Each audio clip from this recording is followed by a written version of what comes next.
Hey everyone! Get ready with me for school. Happy Friday! Okay, hi everyone. Hi everyone, like I said, happy Friday. Also, happy Valentine's Day. I swear it's been forever since I made a Get Ready with Me. A lot has just been going on in my life.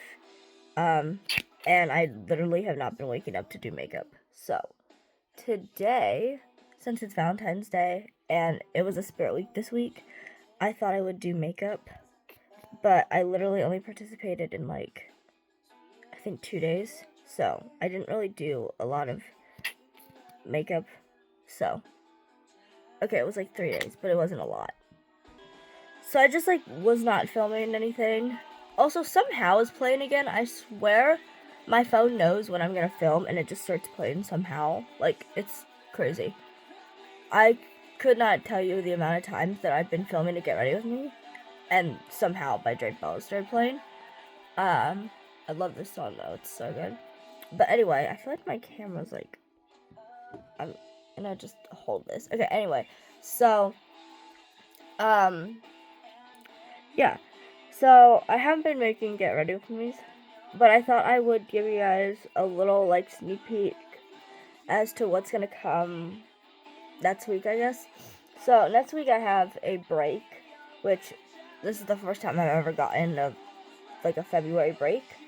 So, I'll be soaking up every bit of it, and I really wanted to make a video where I basically review all of Drake Bell's discography, including Non-Stop Flight, but Non-Stop Flight's probably going to be in a different video.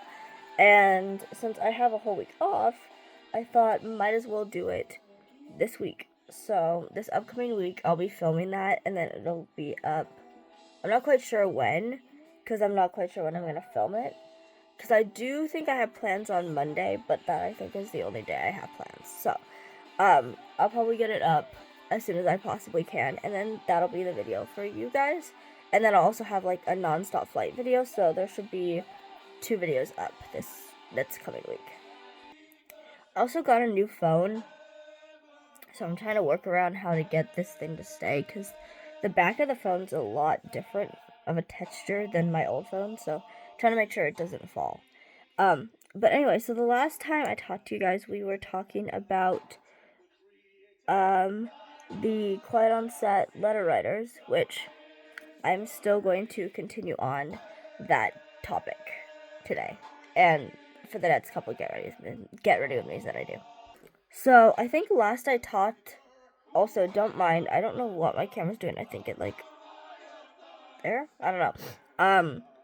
Last we talked, I was saying something there was a writer, a letter writer that came out with a PR statement kind of thing, but I couldn't really recall who it was, and I think I mentioned someone else. I think they might have come out with a PR statement as well, but that's not really who I had in mind. I actually found out who I had in mind recently because something came back up, and I was talking about the directors, the Corels, because there was these directors that I think worked on, I can't remember if it was the Amanda Show or Drake and Josh, worked on something with Drake, named the Corels. Their names were Beth and Rich Corel, and they both wrote letters. In fact, I think Beth actually wrote more than once. More than one. I think she wrote 2. I don't know if the husband wrote 2. I think it was just Beth. But they came out with a PR statement when Quiet on Set came out. They did they're the one that did the PR statement in Variety. I thought it might have been someone else, but it was them. And PR statements are they're PR statements. You get what you get, I suppose. I don't know. I mean, if I was Drake, I would not feel comforted or apologized by that, because it's basically to save your own butt. You're gonna put in the most safe and sound kind of words, because you're trying to absolve yourself of guilt, I guess, or like, and so it obviously has a lot of the like, we didn't know the circumstances, and had we known, we wouldn't have written a letter or whatever. Which, you knew some circumstances, which I will say, like, we are getting to realize that a lot of people were probably told a lot of different things, and the guy probably had a lot of different cover stories, maybe depending on the person he was around and who he was telling. But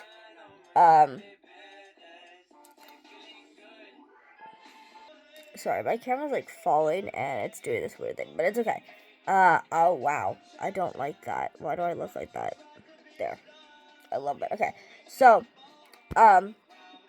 like, I don't know what I was saying. Oh, PR statement. Okay, so like, I'm pretty sure he probably had a lot of different like, cover stories depending on who he was around, and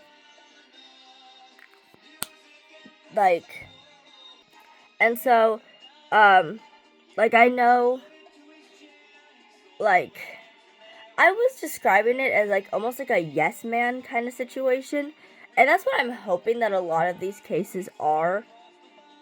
Which you're probably like, Zoe, what on earth are you talking about? But if you don't know what a yes man is, it's essentially someone that'll like do whatever you say, or like just agree with you. I think it's more of a term in like a political or like a higher up kind of work stand place, I guess. But for a lot of these letters, the way that I hope that a lot of these adults were yes men, which, again, it makes it sound horrible, but it either means that, like, these people were either very naive and very manipulatable, like very playable, like clay, or that these grown adult people believe in what was being said. Because some people were told, like, something similar, or, like, in some cases, some people were told, like, he tempted the guy, like, brought that Drake had tempted the guy, and I'm like, and people have talked about this multiple times. It's like, a child cannot tempt an adult. That's not a thing. And if you believe that, then that is a terrifying thought to think about. And that's why I hope that a lot of these letter writers were yes men, are yes men, because yes men don't think. They just do. And so yes men would probably just write a letter without actually thinking about what was being, like, said to them.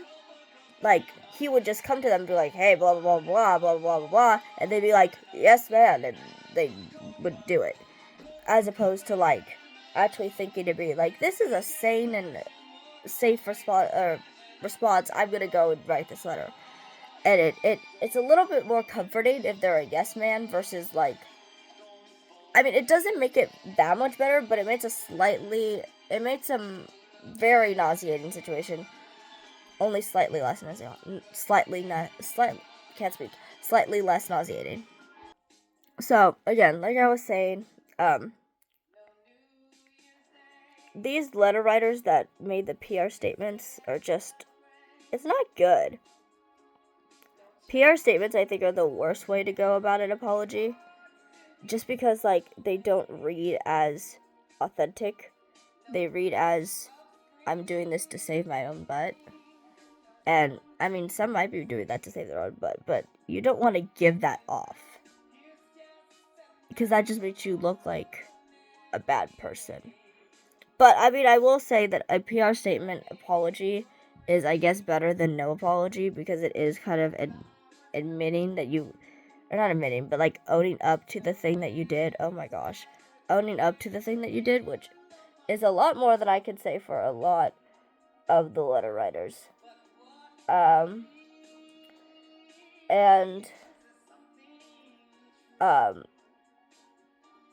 so, if you apologize in any shape or form, I think it's slightly better than not saying anything at all, because actions often speak louder than words, and if you're silent, if that's your action that you chose, then you're speaking like the loudest above everybody, because we know how you feel. Now, granted, it might not actually be that they still support the guy, but they are trying to save their own butt. And for people like James Marsden or Taran Killam, sorry you guys, I'm literally getting over being sick for the past couple of weeks, and I have this like lingering cough. So if you hear me cough, that's why. Okay, I think I'm gonna have to find a way to make this work because I feel like my camera's still slipping, but it's okay. And so, like, obviously actors such as like Taran Killam or James Marsden probably have like a bunch of PR like teams that tell them like just steer clear from this, like stay far away. Because obviously, viewing like the response that people had to finding out about these actors that had written these letters, it's a career killer. Like, to hear that someone wrote a letter in support of a child is basically a career killer. But, or so it seems. Considering the fact this guy was so popular in Hollywood and so protected in Hollywood for being such a small human that he was, like, where he was on the, like, I guess Hollywood, like pyramid? Food chain? Like, job-wise, but not, like, person-wise? Like, I'm pretty sure these people, if they apologize, are gonna be fine. They're gonna be fine. Because if the guy won't even get canceled or won't even get, like, attacked in Hollywood, you guys are fine. You guys are fine. But I think it definitely does hurt when we hear... Now, obviously, they could have apologized and Drake's just not saying anything.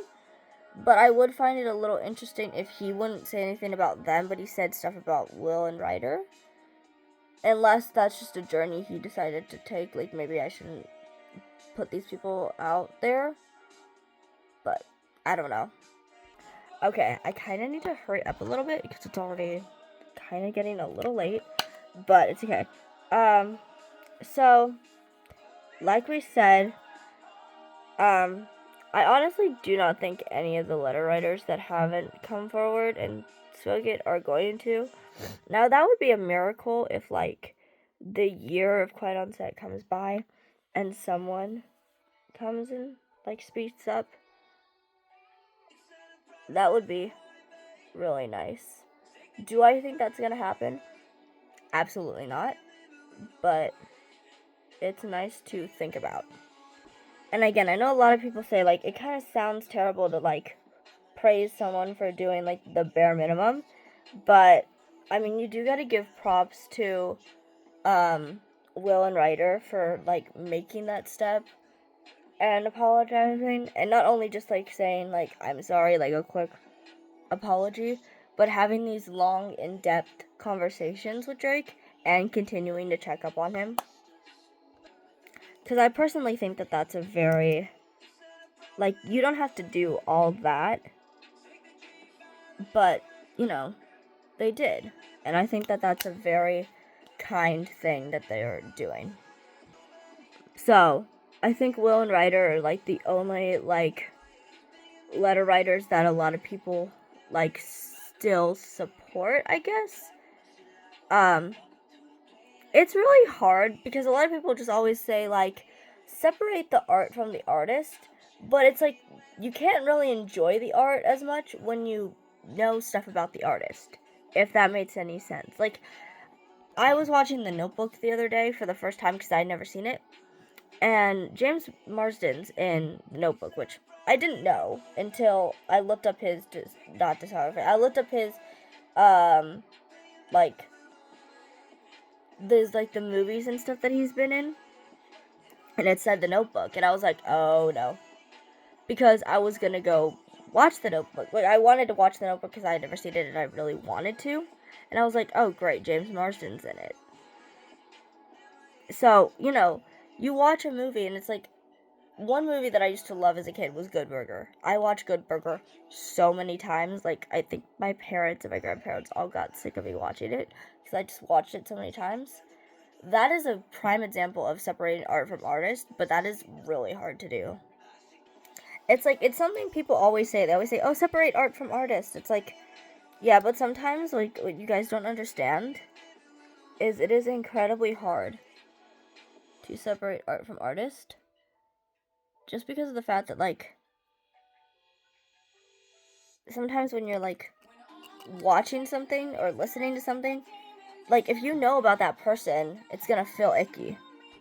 It's gonna feel weird if you know something about that person and you're like, I don't know, at least for me, maybe not for everybody, but for me, it's incredibly hard for me to separate art from artist because, like, I know, you know what I mean? It's like, but I don't know. It could just be me again, but whatever. Like, I just think that it's like, it's not as simple as just separating art from artist. I think that, like, there's a lot more that goes into it. Because if you know something about an artist or something, like, someone that has, like, done something, like, you're gonna think about that as you're watching the thing. So it's not as simple as just being like, oh, separate art from artist. Like, you think I haven't tried? Like, I was literally taking my hand and covering, like, the screen when I was watching The Notebook because I didn't want to see James Marsden.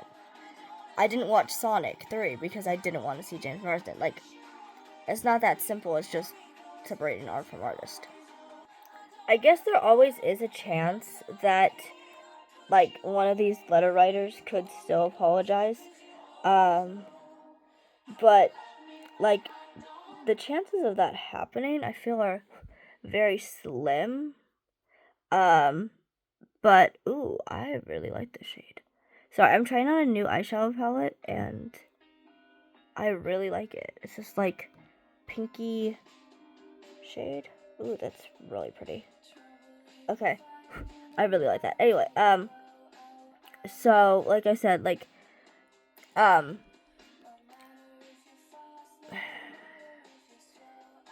don't think a lot of these letter writers are going to apologize, and again, it is a career thing.